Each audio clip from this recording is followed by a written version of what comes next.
I think she's just going into the plant.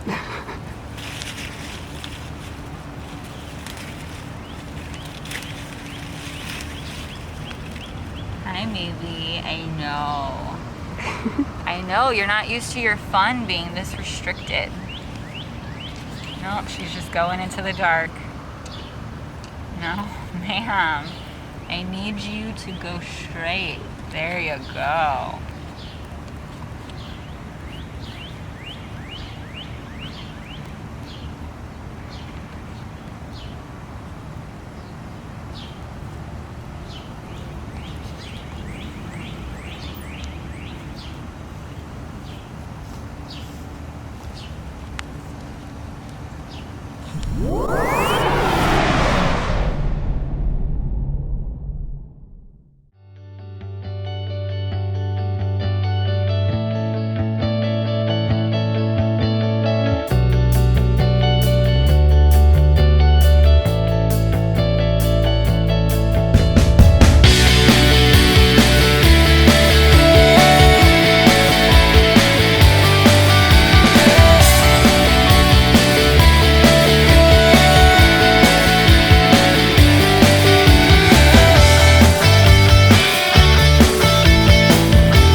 frutas.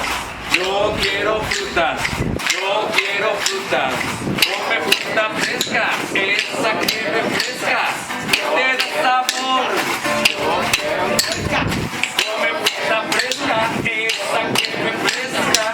Te da sabor. Yo quiero frutas. Sabor. Mango, papaya, sandía, la mejor. Yo quiero frutas. Sabor.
Welcome to WonderLab Science Night Out. The last year has been a really different kind of adventure for us all. In WonderLab's adventure, has been to provide a safe harbor for our children and families as we've all navigated the rough waters and the big waves of the last 18 and a half months. We've listened to our community and we've stuck with what we do best. That's providing a place to explore, to experiment, to learn with each other, to understand and look at the world up close. Next big adventure is coming up at the end of October. You may have heard about it. It's a new expansion and upgrade to our live animal area called Alive. It's going to focus on ecosystems and adaptations to environmental change. It's going to also feature some really cool new animals. We just got the vinegaroons this week, and coming soon are the giant prickly sticks. In addition, we've got a really awesome new space that's under development. It's called the Pop-Up Crawl-Through Space. What this means is that you'll be able to crawl underneath the animal habitats and pop up into the habitat itself. It's going to be a wonderful space to learn about nature. Last year's gala raised a record amount for WonderLab, and I invite all of you to work together to meet that challenge once again and help us provide support for children to become passionate learners and the curious, creative problem solvers that we're going to need them to be for the future.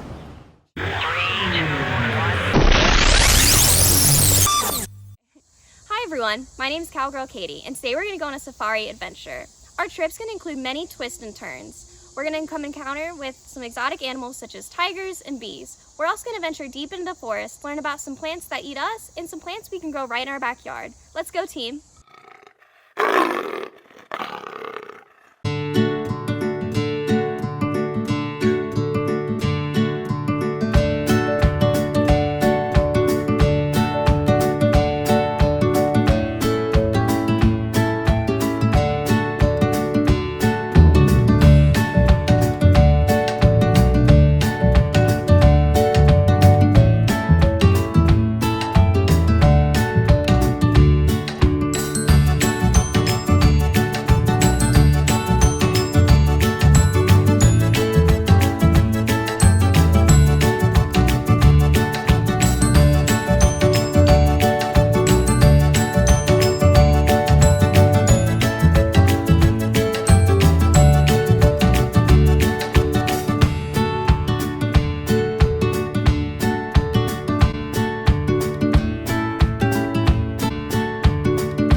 Lions and tigers and...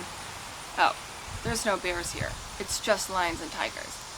We'll be hearing about the Exotic Feline Rescue Center today and learning about their felines, more specifically, the tigers.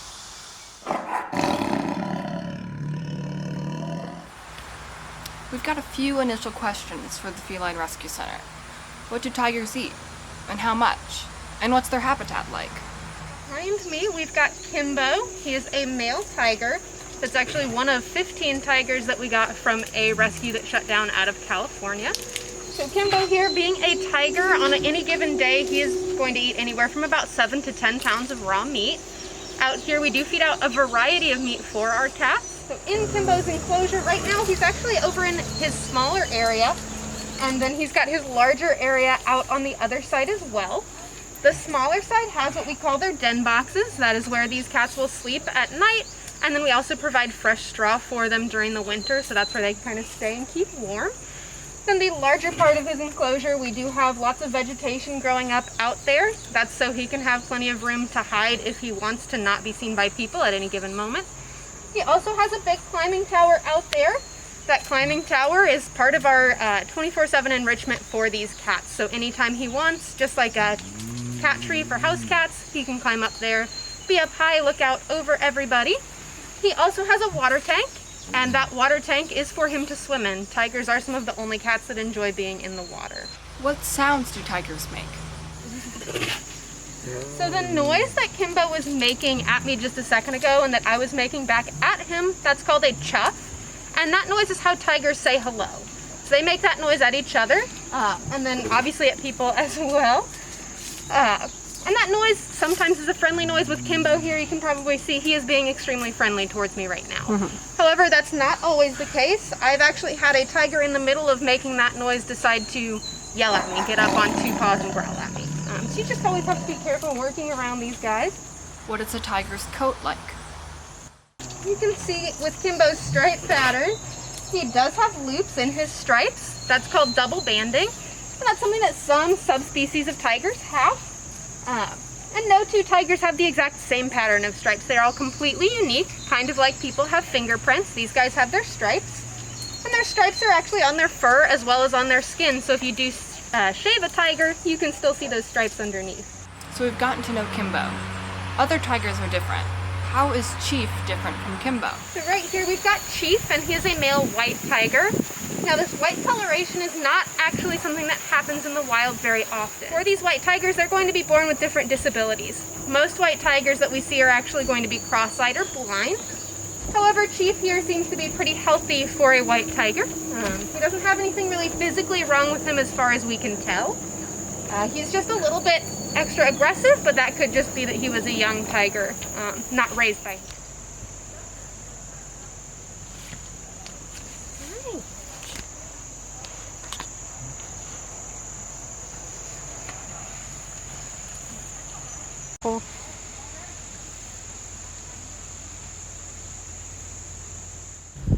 Thank you to Shelby Gorell from the Exotic Feline Rescue Center in Center Point, Indiana. If you want to learn more about tigers or any of the many other kinds of big cats at the EFRC, visit efrc.org.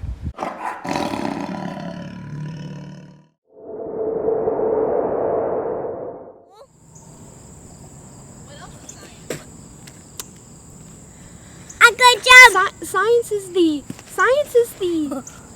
stuff that happens and research that happens around you, such as photosynthesis, force, gravitational force, gravity. My favorite part of science is discovering new ways to do things. Grant, what do you like about science? Like my sister. What about what's on your shirt? Do you like? I like this. He likes cars. Children need places to explore and experiment and learn. Children need WonderLab. If you've been to our gala before, and I hope you have, you'll know that one of the biggest events of the evening is our Fund a Need program, where we raise money for the biggest things that WonderLab and our community needs. This year, we're going to give you the choice. We're going to provide 4 different options for you this evening. Ready? The 4 are: 1, supporting our live animal ambassadors. Number 2 is supporting our educational programming for things like Discovery Time and Science Sprouts. 3 is supporting our Connecting to the Community program. This provides economic accessibility for all. And 4th is you leave the decision to us. We will put it towards the greatest need for WonderLab. Our minimum goal tonight is to raise $95,000 for WonderLab. That's a really big number, and together I think we can do it. It's time to check that you've got your phone and you're ready to bid high and often. And most importantly, have fun. Hi guys, it's Safari Leader Grace. Today we're doing a sink or float experiment. Let's find out what we need. For this experiment, you'll need a bowl of water, but you can use anything you have at home to test what sinks or floats. I'm using a rock, a pencil, a banana, and a Lego person. I'm going to start with an easy one. First, we're going to check out the rock and see if the rock sinks or floats. Yep, it sinks. We kind of all guessed that one would happen.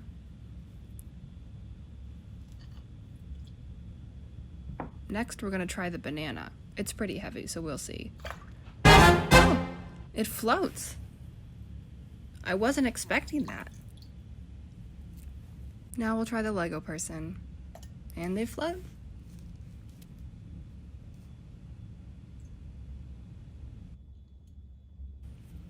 Now we'll try the pencil.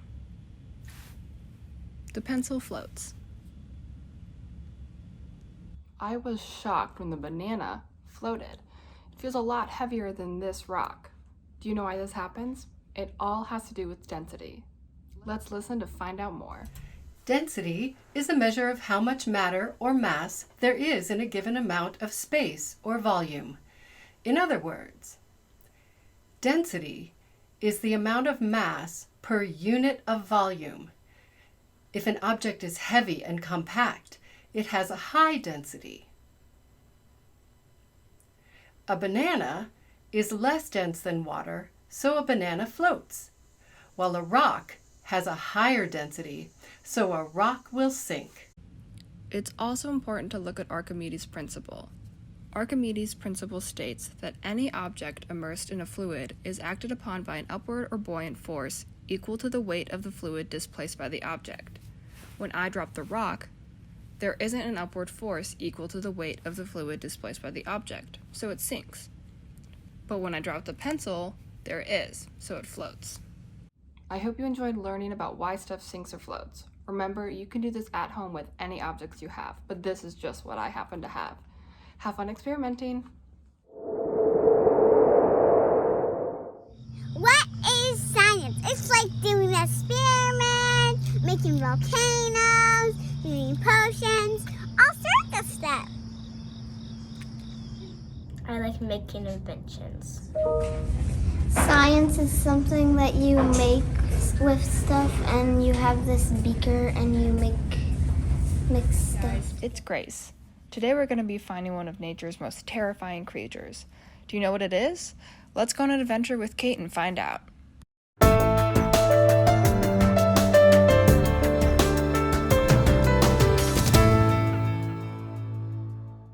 Hey Kate. Not only do you know what the creature is, but you're living with it. Can I say what it is? It's a rabbit.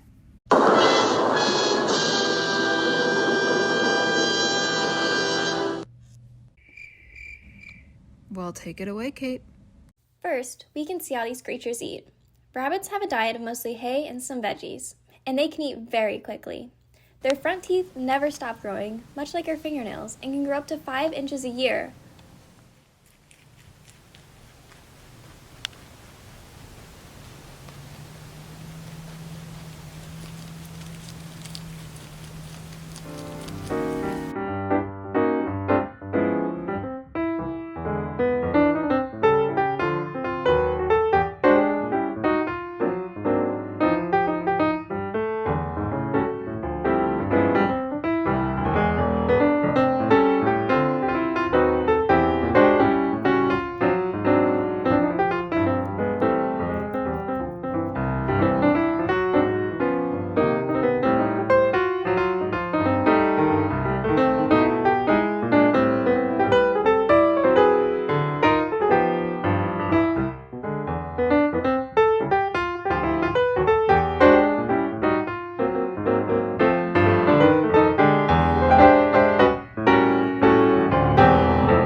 Rabbits can do some pretty crazy things with their bodies. They can turn their ears in almost a complete circle, 270 degrees. Their vision also covers almost 360 degrees, but they can't see right in front of their nose.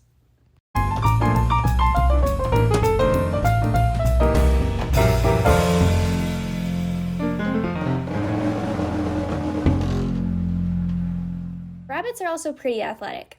They run in a zigzag pattern and can reach up to 18 miles per hour.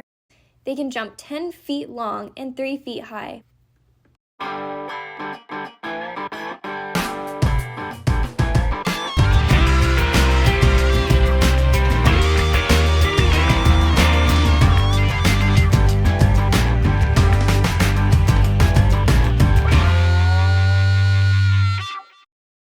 Finally, we can see the rabbits dig tunnels. These tunnels are called warrens, and they can be 10 feet deep and the size of a tennis court. These rabbits at home mimic this behavior by digging under blankets.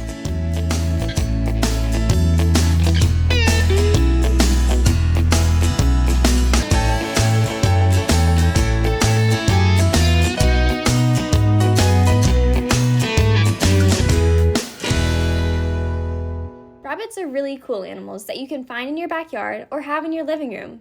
Next, we're going to hop on over to the greenhouse. But first, here's how you can make your own stop-motion movie. I use Stop Motion Studio, a free app made just for stop-motion movies. It's super easy. Stop motion is just a series of individually photographed frames that can make an object appear to exhibit independent motion when the series of frames is played back. I'll show you a quick example using the Stop Motion Studio app. You'll open the app, hit New Movie, and the camera will be facing you, but you can face it away if you'd like. You'll hit the camera application and then the timer. I'm setting mine to 3 seconds, but you can do it for however long you'd like. It's nice that the timer feature exists because then you can move yourself or your characters as slowly or as quickly as you'd like to be able to make your movie. Right here, I'm just waving my hand back and forth, and I'll start making a thumbs up next. And we'll get to see the finished product in just a second.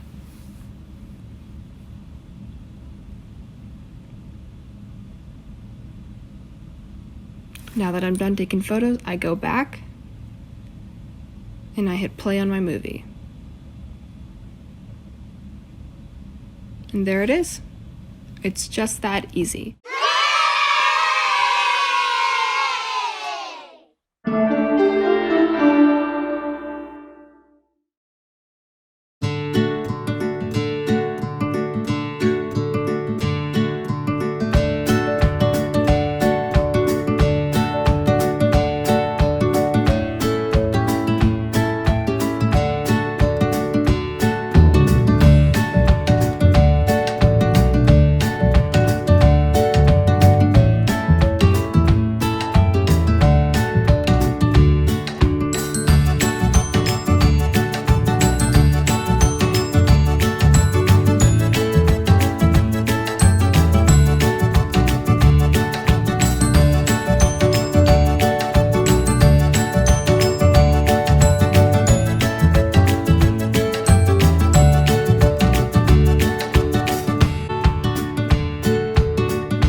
Did you know some plants can eat meat? Do you think they can eat us? Today we'll be talking to John Lemon from the IU Greenhouse to learn about carnivorous plants. A lot of different so-called carnivorous plants or insectivorous plants.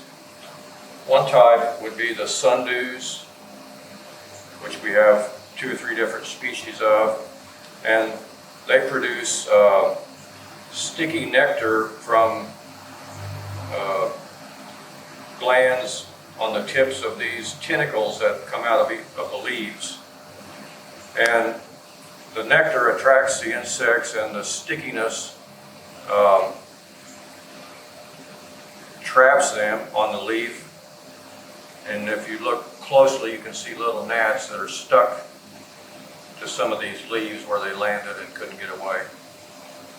And they also secrete enzymes that help to digest the insects that are trapped on the leaves.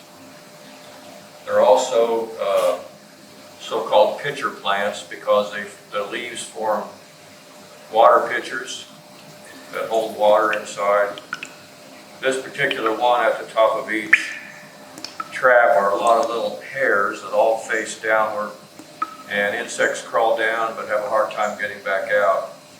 And when they fall in the water, they drown in the water and become like a nutrient solution for the plant.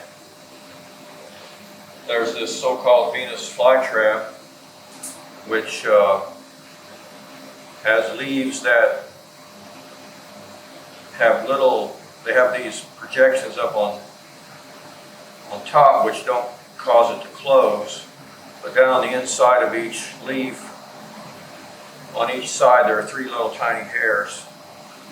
And those are what they call the trigger hairs. So that if an insect touches one of those twice, or 2 of them, within 20 seconds or so, it'll close up. Should be able to make one close here. So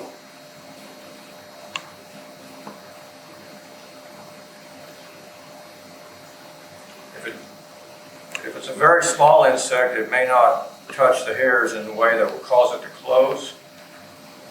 The plant doesn't like to waste energy on little insects that it can't get much out of. So it can distinguish between raindrops and insects. So if rain splatters in the traps, it doesn't make them close.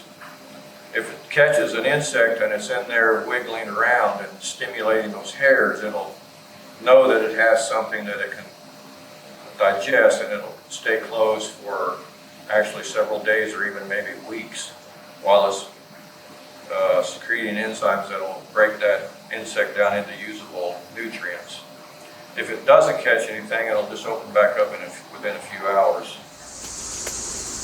Wasn't that crazy? I had no idea there were that many carnivorous plants. Next, we'll be hearing from Linnea Good from her greenhouse in Unionville to learn more about where carnivorous plants come from. A lot of these carnivorous plants are native to the United States. Some are from like South America, but the native ones, they are not stealing them from the wild, which just makes me feel better. But they'll collect seed, or they'll collect maybe one plant, and then they'll reproduce it in a lab so that they can make a lot of them so that they can be grown by everyday people, and that way they can also reintroduce them back into the wild too. They're being depleted by whatever, whether it's a natural disaster or over-harvesting.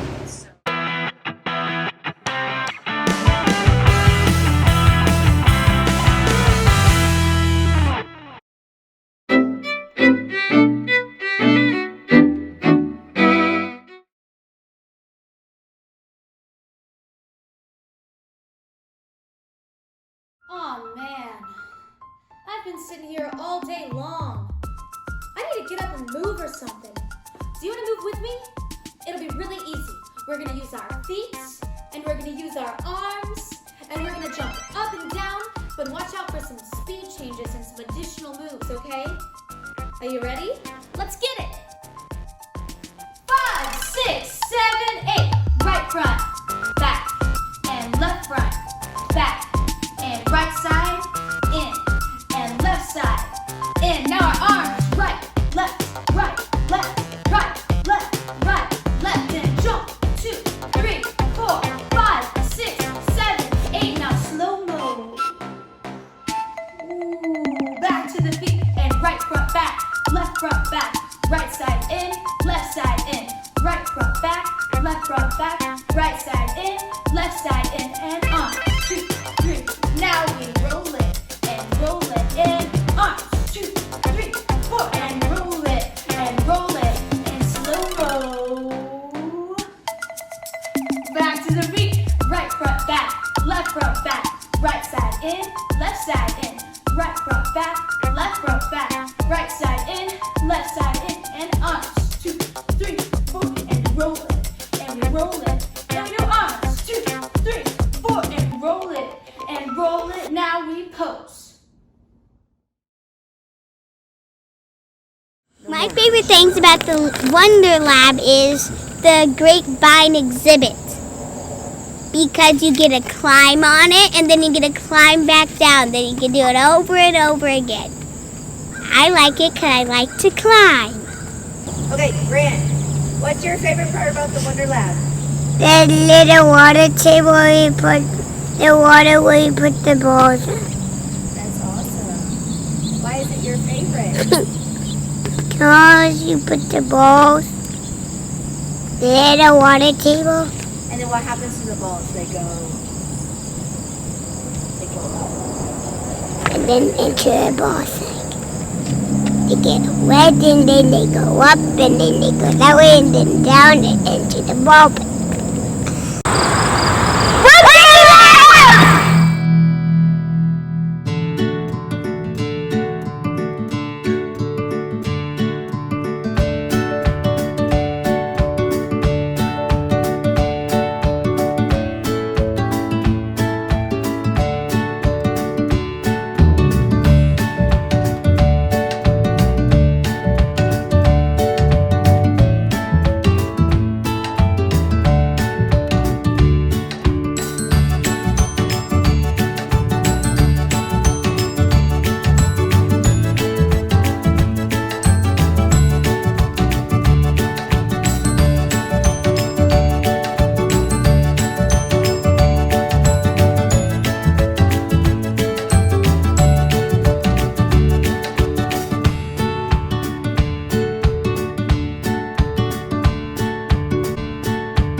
Katie here, and today we're going to be working on a project that has been all the buzz, bee houses. This is simple at-home craft you can do to help create an environment in your backyard for wild bees.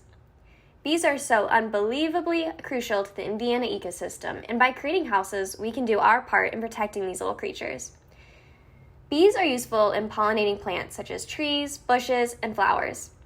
They also pollinate a huge portion of fruits and vegetables, about a third of the food you buy in your local grocery store. Our bee houses will become home to a local bee species known as the mason bee. These bees are small and friendly, so don't worry about being stung. A bee house can be an amazing addition to your garden since they will help pollinate your crops. Bee houses are useful to create a shelter for these bees to protect them from predators, weather, and other sources of harm. Bees also use these houses to lay their eggs. The shelter creates a safe space for eggs to be stored during the winter months. Fun fact, mason bees love to be awake during the warm sunrise, so be sure to face your bee house south or southeast for maximum sun in the early hours of the day.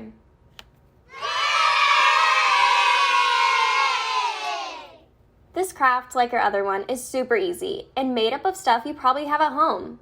For this craft, you'll need an aluminum can, 2 toilet paper rolls, glue, pencil, scrap paper, scissors, and tape. First, we're going to start by cutting our paper to be the height of the aluminum can. Make sure you do this with all your pieces of paper so they fit into the can. Then, you'll take the paper and wrap it around your pencil. While it's still wrapped around the pencil, tape it up so it holds. Then you can just slide it off the pencil and look, you have a bee home. You're going to repeat this process as many times as it takes up to fill up the can. I've already done it in advance. Once you're done with that and have ensured your paper tubes can fit in the can, you can put glue on the bottom of the can. Stick your toilet paper rolls in and then stick your paper tubes around that. Once it's dry, your bee house is done. It's just that easy. These homes should be stored in the sun, at least 3 feet off the ground. You can hang them up or fit them between branches.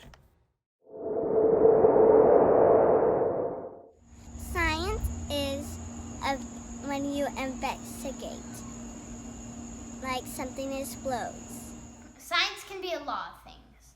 Science can be geology, biology, and even paleontology. The main type of science is chemistry. My favorite part about chemistry is where you learn about how protons that are negative can affect electrons that are positive. Science is fun. Hi, and welcome to WonderLab's Science Night Out 2021. Thanks for joining us. My name is Seader. You might know me from working on the gallery floor here at WonderLab, or from my job as one of the naturalists with the city of Bloomington. Today, I'm going to take you around Wonder Garden and some other places in town to talk about our native pollinators and how you can help them by planting native. Pollination is the act of pollen going from one flower to another. This could be from being moved by an animal or due to an abiotic factor such as wind or water. Pollination is also how genetic material is transferred from one plant to another. Without this exchange of genetic material, all plants and seeds would just be copies of each other. 87% of flowering plants rely on animals for pollination, while 30% of our food requires pollination. This is because a lot of our main food staples, such as our grains, rely on wind for pollination. Insects are a big type of pollinator here and in other places in our garden. European honeybees are the kind of honeybee that we have here at WonderLab. They are actually, like the name says, from Europe, so they're not native, meaning that they didn't evolve here in the United States. This means that they didn't evolve with the plants that are native, such as this ironweed here. Meanwhile, our native bees, like this small bee here, did grow up with our ironweed, did evolve with it. So as they evolved in partnership, those native bees became a lot better skilled at pollinating those flowers. When farms want to grow more food, oftentimes native habitat is taken down in replacement for a field. However, that native habitat supported a lot of local pollinators that helped pollinate that crop. So with that habitat out of the way, the amount of food produced could actually go down. So then you need even more space to grow the same amount of food.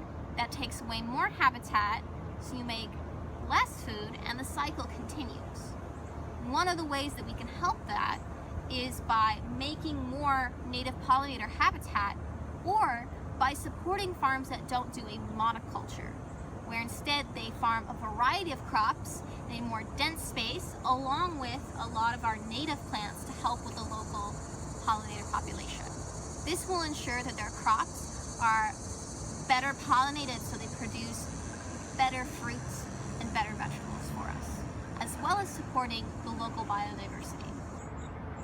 Native plants are plants that have evolved where they're found.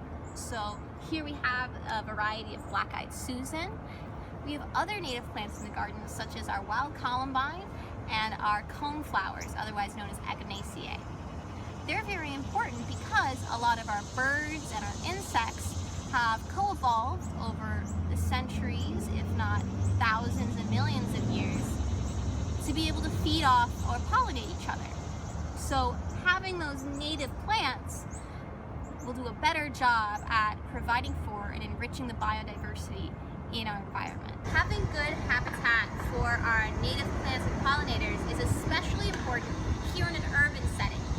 We're outside of City Hall, and our grounds crew has done a wonderful job of adding native plants into our landscaping. If you live in a more urban setting, such as downtown, it's even more important if you decide to do some native plantings, either in some of the green space you have, or if it's just on a balcony or terrace, because there's not much around you. It's a lot of concrete and impervious surfaces. So by making these small little habitats in a lot of different places, those pollinators can still thrive in that environment. Now, some of you might be concerned that you need some big area in order to do some native pollinator plantings. However, you don't need a big area. Here at City Hall, we also have some of our smaller planters planted with our natives. Now, this one right here is kind of going through the ugly phase, where most of the things that have been planted have bloomed already. But it's still important, even like this, because these heads from our Echinaceae flowers have been left up. And after they've gone from a flower to a seed, it's important to leave them standing, because those seeds can be food for some of our native songbirds, as well as those songbirds will carry the seeds and put them other places, so we'll have more native plants growing. Even if you don't have much space, you can still make an impact. Join City Parks and Rec and MC Iris at Switchyard Park on the 11th from 9 a.m. to 3 p.m. for a native plant sale as well as information on how to make your own native plant garden. Okay, team. I hope you had a great time on our adventure today. I hope to see you back at WonderLab soon.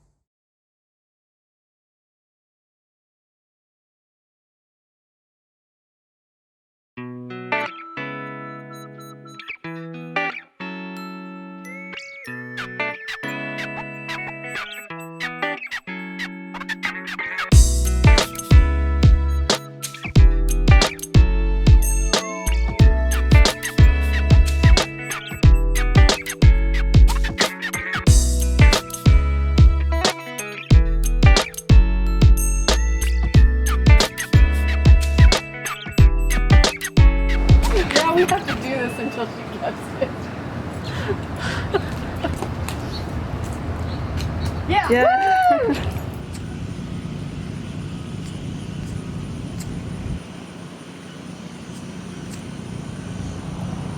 We will see.